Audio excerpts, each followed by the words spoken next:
मंडल की समीक्षा बैठक करेंगे मुख्यमंत्री योगी आदित्यनाथ कल। आपको बताते चले परमहंस की मूर्ति का अनावरण वो करेंगे। कल है स्वर्गीय रामचंद्र परमहंस की पुण्यतिथि। इस मौके पर मुख्यमंत्री योगी आदित्यनाथ मूर्ति का अनावरण करने वाले। उनका ये दौरा बेहद ज्यादा खास है। अपने इस दौरे में कई सारे कार्यक्रमों में वो शिरकत करेंगे। सबसे बड़ी बात है कि चुनाव के बाद उनका ये दौरा अहम इस लिहाज से हो जाता है क्योंकि अगर इस पूरे सीट की बात करें, फैजाबाद लोकसभा की सीट पड़ती है तो यहाँ पर बीजेपी को वैसे सफलता नहीं मिली है। अब इसमें कहाँ कमी रह गई और आने वाले चुनाव, चूंकि यूपी की अगर बात करें तो 10 सीटों पर बाई इलेक्शन, इसको लेकर के क्या कुछ रणनीति होती है वो देखना बहुत ज़्यादा दिलचस्प होगा। और मुख्यमंत्री योगी आदित्यनाथ इस वक्त क्योंकि खुद अयोध्या में मौजूद हैं, कई सारे कार्यक्रम उनके। और आपको ये बताते चले कि अगर कल की बात करें तो कल उन्हें मूर्ति का अनावरण भी करना है। आशुतोष मेरे साथ मेरे सहयोगी तमाम जानकारी के साथ इस वक्त मौजूद हैं। आशुतोष, मुख्यमंत्री योगी आदित्यनाथ का ये दौरा कितना अहम है और क्या कुछ कार्यक्रम है? उपचुनाव से पहले मुख्यमंत्री योगी आदित्यनाथ इस वक्त अयोध्या में मौजूद। देखिए प्रिया, ये दौरा बहुत ही अहम माना जा रहा है। दरअसल लोकसभा सीट हारने के बाद 2 महीने बाद मुख्यमंत्री का ये अयोध्या में 2 दिवसीय पहला दौरा है और आज तकरीबन 4:10 अयोध्या पहुंचेंगे और उसके बाद वो रामलला के दर्शन करेंगे, हनुमानगढ़ी भी जाएंगे और 6:30 बजे के आसपास करीब वो सर्किट हाउस पहुंचेंगे और यहाँ कार्यकर्ताओं और जनप्रतिनिधियों के साथ बैठक करेंगे। क्योंकि आपने देखा होगा पिछले दिनों से जो लगातार कानून व्यवस्था को लेकर आवाजें उठ रही हैं वो अयोध्या तक सुनाई दे रही हैं। पहले महंत राजू दास ने ये मुद्दा उठाया था, आज भाजपा के पूर्व सांसद वेदांती ने ये मुद्दा उठाया। तो इस तरीके की जो बातें निकल के सामने आ रही हैं उसको लेकर आज बैठक में चर्चा होगी। क्योंकि आने वाले समय में 10 सीटों पर उपचुनाव भी होने हैं उत्तर प्रदेश के अंदर।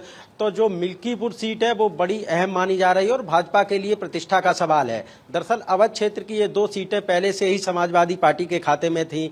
यहाँ से मिल्कीपुर से अवधेश प्रसाद के सांसद बनने के बाद जब ये सीट खाली हुई तो उसके बाद से लगातार भाजपा सरकार से लेकर संगठन तक इस बात को जोर लगा रहा है कि किसी भी कीमत पर 10 की 10 सीटें उपचुनाव में जीतनी है। तो ऐसे में मिल्कीपुर और अंबेडकर नगर की कटहरी सीट ये मुख्यमंत्री के खाते में आई है। जो कल सुपर 30 की बैठक हुई थी सीएम आवास पर, वहां 2-2 सीटें तय हुई थी। 2 सीटें सीएम योगी को दी गई थी, 2 सीटें ब्रजेश पाठक को दी गई थी, 2 सीटें केशव जी को दी गई थी। इसके अलावा 2-2 सीटें धर्मपाल सिंह और भाजपा के जो प्रदेश अध्यक्ष हैं भूपेंद्र सिंह उनको दी गई थी।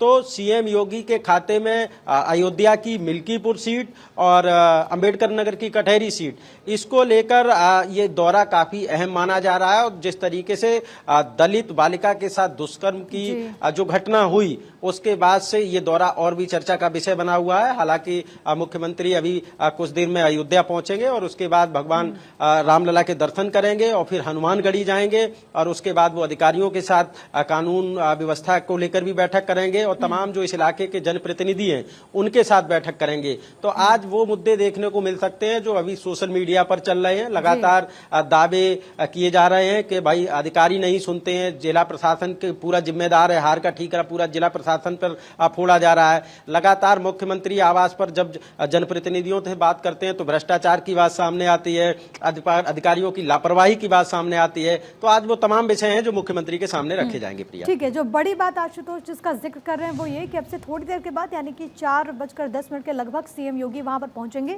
सबसे पहले रामलला के दर्शन करने वाले, हनुमानगढ़ी जाने का भी कार्यक्रम है। उसके बाद लॉ एंड ऑर्डर को लेकर के वो एक समीक्षा बैठक करेंगे, फिर तमाम जनप्रतिनिधियों से मुलाकात भी होगी। लेकिन सबसे महत्वपूर्ण आशुतोष यहाँ पर यह हो जाता है कि अगर लोकसभा चुनाव की हम बात करें तो ये फैजाबाद सीट के अंतर्गत ये पूरा क्षेत्र आता है। यहाँ पर तो बीजेपी को बढ़त मिली थी लेकिन सीट भारतीय जनता पार्टी हार गई थी। ऐसे में जब उपचुनाव भी होना है, जब मुख्यमंत्री वहां पर पहुंचे तो कहां कहां कमियां रह गई और उन तमाम क्षेत्रों में बड़ी रणनीति भी नजर आएगी बीजेपी की तरफ से। देखिए, निश्चित रूप से जब खुद योगी आदित्यनाथ ने ये जिम्मेदारी ली है तो निश्चित रूप से आने वाले समय में आपको बदलाव देखने मिलेंगे अयोध्या के अंदर। चूंकि दलित युवती के साथ दुष्कर्म का जो मामला हुआ उसके बाद यहाँ के राजनीतिक समीकरण पूरी तरह से अब बदल चुके हैं।